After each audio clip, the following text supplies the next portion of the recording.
So please just go through and make your own. Okay. In terms of contactless cards, we have contactless cards, the smart card.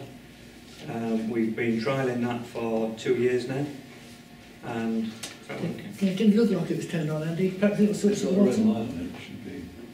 it's got red light. Is it? Okay. It's got to stay I'll shout. Use this one if not. No, I'll shout you, alright. on. There you go. Thank you, is that better? That's That's maybe. Anyway, we have contactless cards, Keep trying. Stagecoach smart cards. There we go.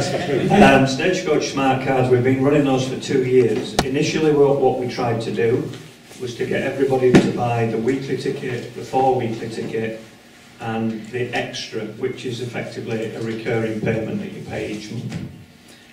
We managed to get around about 35% of weekly tickets sold online. What we've done recently is we've moved the smart card to on bus as well, and I accept that you have to buy it once a week to get on the bus. We now at 98% of weekly tickets are sold on smart cards. So we are moving in that direction. We are trying to get that the way you want it to be. And we're also trialling a system for mobile phone, which I think would be even more popular once we get that done. In terms of stationary buses with engines running and causing pollution, the majority of our buses are now set up so they switch off within a 5-minute period. I think the majority of my customers would disagree with you if I didn't have heating on the bus, because I do get complaints if the heating isn't working. I think the bigger problem in terms of pollution is the fact that you can't get out of the city centre. And at times leading up to Christmas, it can take us an hour to get from the city centre railway station to Adam Brooks. Now, that's not something that we want to do. We want to be able to get out of the city centre as quickly as possible. And I think some of the changes that have taken place, the Catholic Church Junction, I know there's a lot of cycle helmets here, so I'll probably be looking to get out alive. But the 6-second delay on the lights doesn't do us any favours in terms of congestion. The removal of the yellow box doesn't do us any favours. You've got an extra set of traffic lights for the railway stations. In fact, I think you've got 2 now, because I think you've got a pedestrian line as well. You've got a cycle path that, in my view, is dangerous, because cars have to go across it to turn left. And you now introduced floating bus stops and cycle lanes, and I mean, if you want to go out after this meeting and have a look at it, I cannot believe whoever has designed that has left half the previous cycle path in and reduced the road space down to 6 metres. There was no reason whatsoever why you needed to do that. There was already space to put the cycle path, and it should have been put next to the pavement. That would have given you more road space, and that would have stopped the congestion. And it hasn't. It's made it worse, and when you've done the other side, it'll be even worse still. Information points, I think I've got. In terms of drivers not being in proper clothing, drivers do have to wear the uniform, and if they don't wear the uniform, then they are disciplined. The fact that it's nice and warm in the cab is probably a good thing from their point of view. They spend up to 10 hours in there, and you don't really want to be driving a bus in a big coat.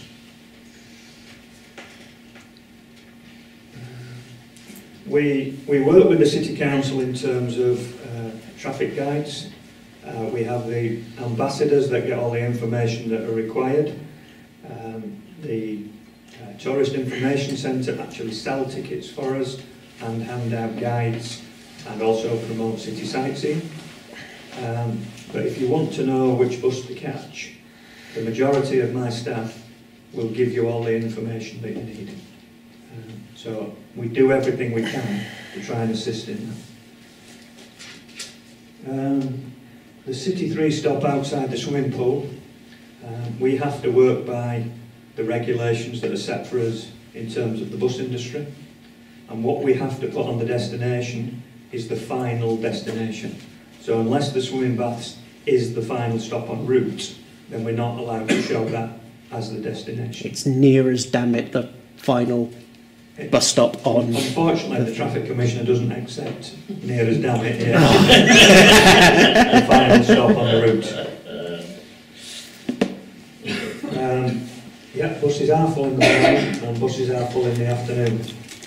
To buy a bus costs around about the same as buying an Aston Martin, which is about 150,000. I know which I'd rather have, but and unfortunately, if you're going to buy 150,000 worth of bus and then 100,000 worth of smaller bus, then you're increasing your costs quite significantly, and that's why we have one vehicle that copes with what is the maximum capacity. Visually disabled passengers, I have some sympathy with this because my wife is partially sighted and has similar sorts of problems.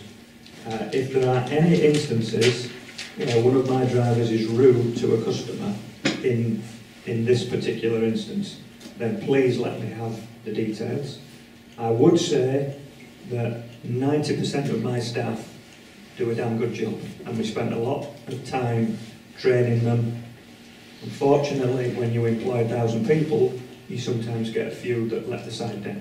So if you can identify who they are, believe me, Tom will deal with them. The update on the guided bus incident, I can tell you that the vehicle, which was only a few months old, was not at fault. I can also tell you that the track and the infrastructure is not at fault. The driver has been dismissed from his position, but he has the right of 2 further appeals. So I can't go into the details of it because I am the second level of appeal and I don't know the details of it until it gets through to me. But I do know that in the first instance the driver Sorry, I missed your last point. Could you repeat? Somebody coughed and I missed what you said. It was in terms of the guided busway. Yep. There was nothing wrong with the vehicle. Yep. Nothing wrong with the infrastructure.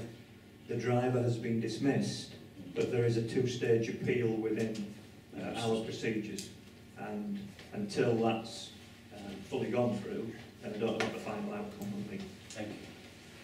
But I can assure you that the busway is safe, and we have less accidents on the busway than other forms of public transport. And if you want to compare the number of incidents on the busway to the number of incidents on the A14 for the same stretch of road, you'll see there's a significant difference. I think what you were referring to was adding another stop is a temporary stop while a bus stop is out of use. Is that, did I understand that correctly? No, it's getting more crowded. I mean, we're going to have more people moving to Trumpington. Right. In some areas there was no bus stop at all, and people they were asking if it's possible to have one sunset bus stops instead of walking to the next one, which is a bit miles, not miles away, a couple of roads away. Usually what happens in terms of developments is the county council, when it goes to planning permission, recommend that there is a bus stop every 400 metres. So if you've got a specific instance, then we'll talk to the county about whether there's an additional bus stop to put in. Sometimes it's not possible because it depends on the safety and whether there's a suitable place to put it. But we're certainly willing to look at anything.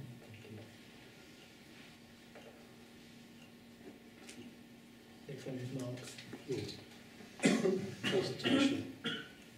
Oh yes, this is my lack of consultation. Bit harsh, I thought, to be fair. One of the reasons we had to make the changes to the City 3, again this won't be popular, was the introduction of the 20-mile-an-hour speed limit. What we had to do when that was put forward, we had to assess whether we could keep the same level of frequency keep the same route and still achieve what we were doing with the same resource. Because at the end of the day, if we have to put more resource in, we have to increase the fares. So we looked at what we could do and we made a number of changes. The 1 and the 2 no longer go through Bridge Street and we shortened the mileage. The 3, what we had to do was split one end of it to give a 20-minute, and the particular section that you're talking about, we tend to get delays, particularly at school times when everybody parks for the primary school. And when you're running a frequent service, you can't actually just run one in a different route within the hour without putting some extra resource in. So let's say it takes 45 minutes to go around. If once an hour it takes an hour to go around, then you've just disrupted the whole frequency of the service. And that's why we didn't do it.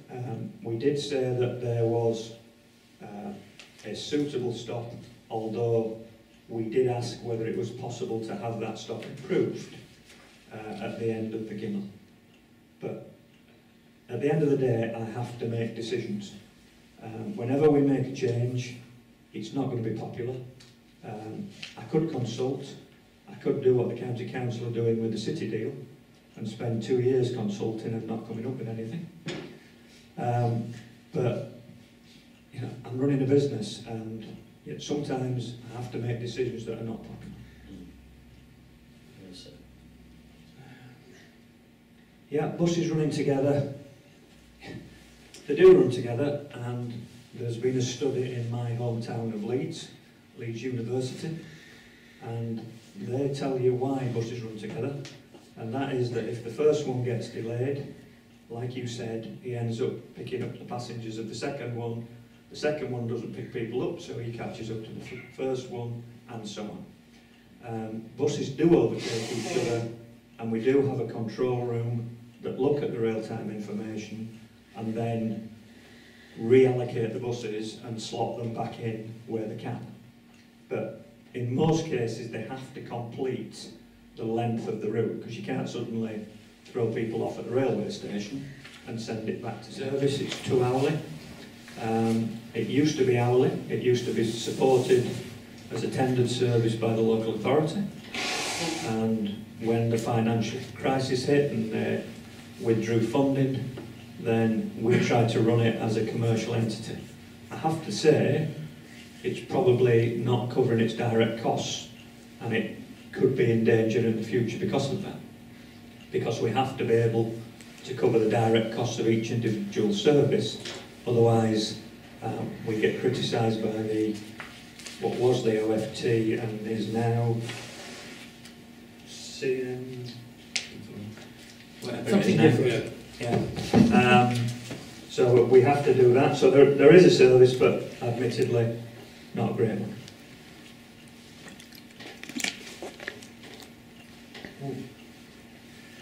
In terms of floating bus stops, you may have read in the Cambridge News that I wasn't a particular fan.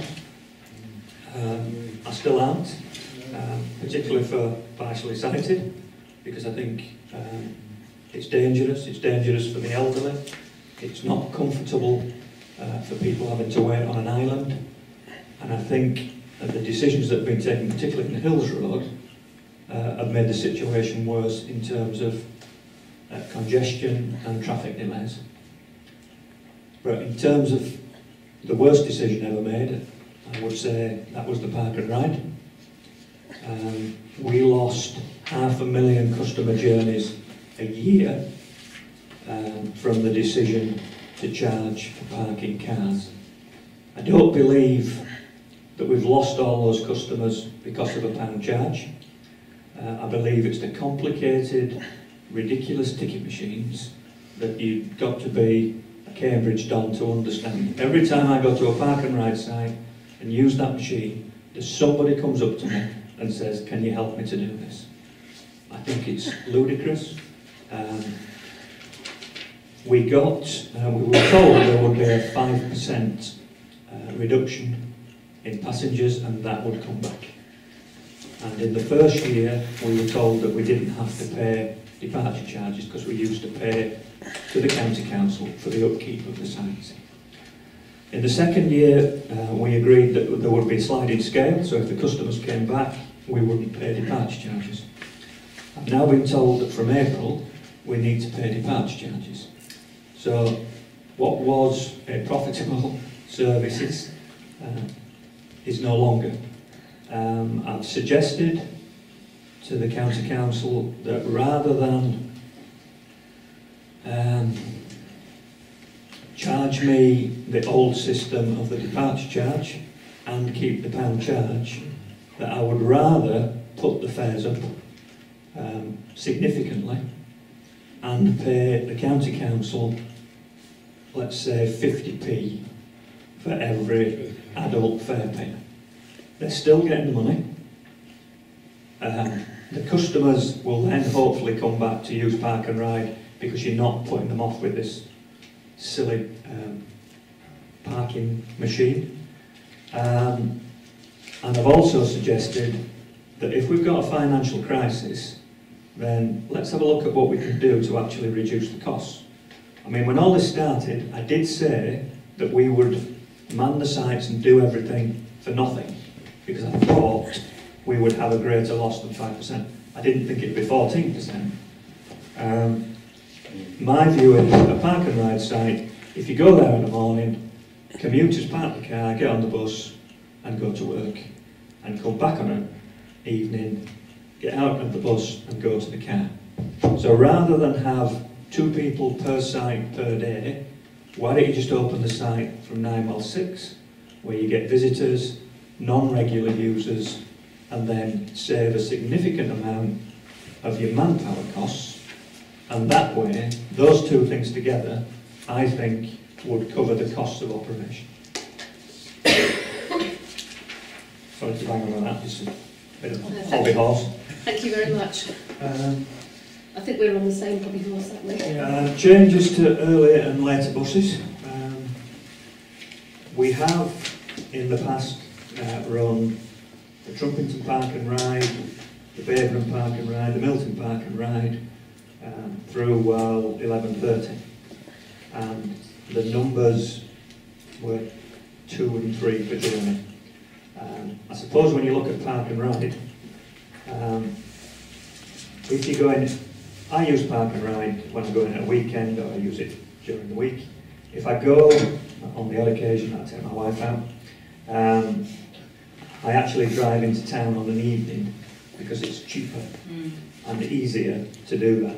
So we're prepared to look at anything, but it wouldn't cover the additional operating costs. Can you do a consultation with other groups and people who use that service at earlier and later times? Well, we meet with Adam Brooks on a regular basis. We have done some additional things where we've extended some services.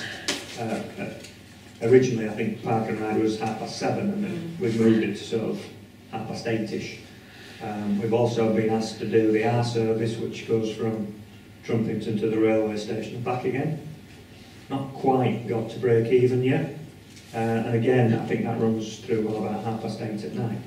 But if you've got some specifics where people need a particular journey, or if Adam Brooks come up with that during our discussions, we're certainly willing to look at that. I'm happy to put it through to them, and we've got a daily UK that comes through, and we can ask people what their views on that would be. Thank you. Okay. Okay, thank you for all that. That's exactly what I had, so we matched up with our questions. As far as I could see, perhaps Mark might want to come back on a couple of items, and maybe Amanda to respond on that full response you gave to the county. Did you want to say anything else, Mark? Well, it was nice to hear that you do consultation, because my question was, you don't do consultation, but now you pointed out you do consult, so that's nice, that's an improvement. And I still believe that where you've got a bus service that served, like I say, a shelter housing scheme and an estate with elderly people on, that there's no reason why you couldn't use the brains that we have nowadays to say, I'm sure we could put some kind of service.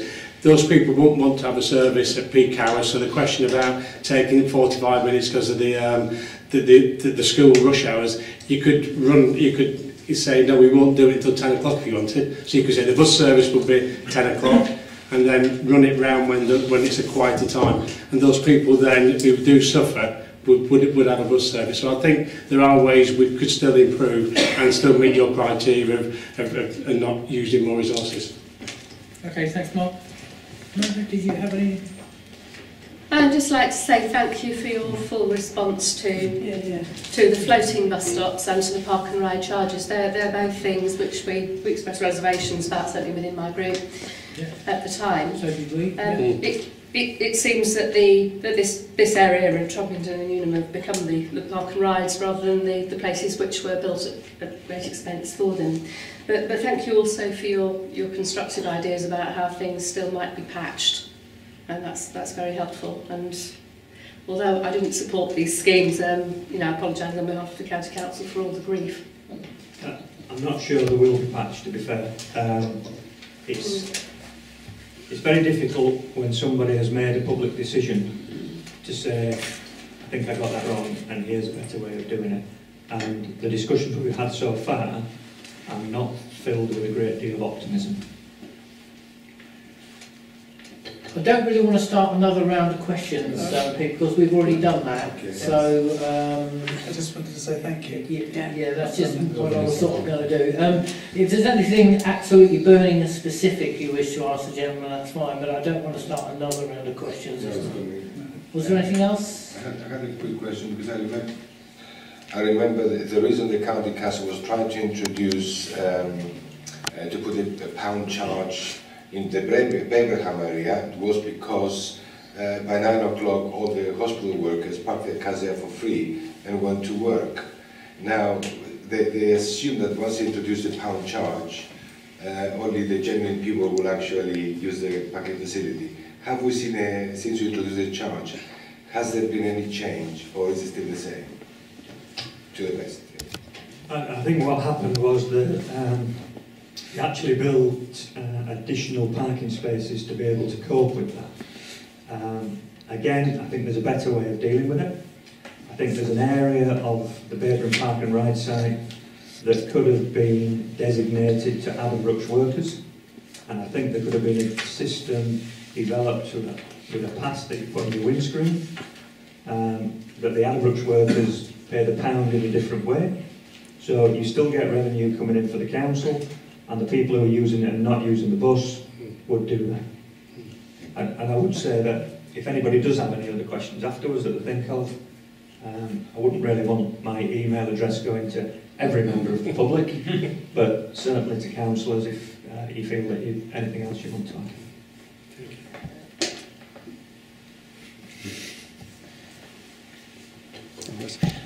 add. Just a quick final point, and this stems from observations, Andy, from your responses and also questions from all of the councillors.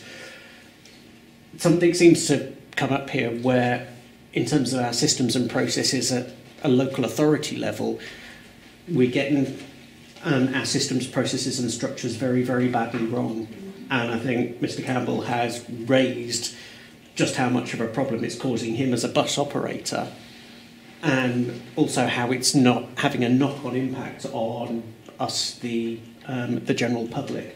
So, for example, with the Trumpington case, is there something about the forward planning that the city and the county councils do to give perhaps Mr. Campbell more time or more notice of when new bus services are going to be coming in? So, for example, if you've got a large development of social housing coming in where you're likely to have more people dependent on buses, would that help him forward plan? Would it help him and his staff advise on the designs of future development to make it easier for his drivers to to drive their buses? For example, with the CB1 estate and the rising bollards by the railway station, it's a nightmare for the drivers there, and I look at it time and time again and think that's just really bad design. It could be fixed, but you know, for whatever reason, it's not being done. Ditto with the box junction at Hills Road by the big Catholic church.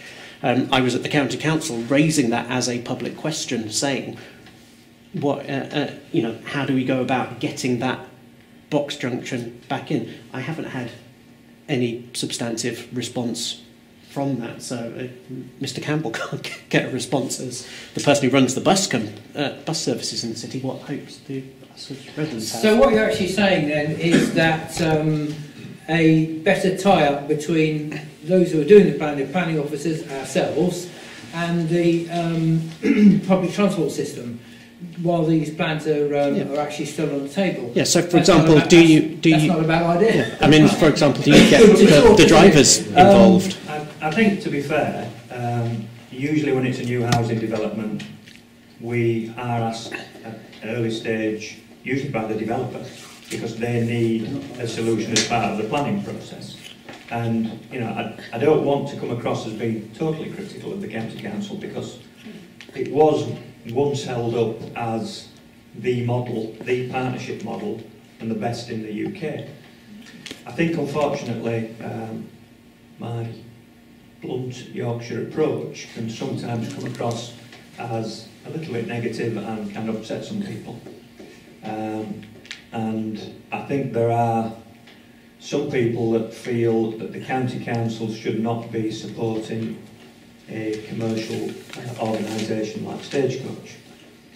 I think, unfortunately, those that think that are missing the point, because the more that we can do from a commercial basis, the less drain on the public purse that is required for the gaps that are left.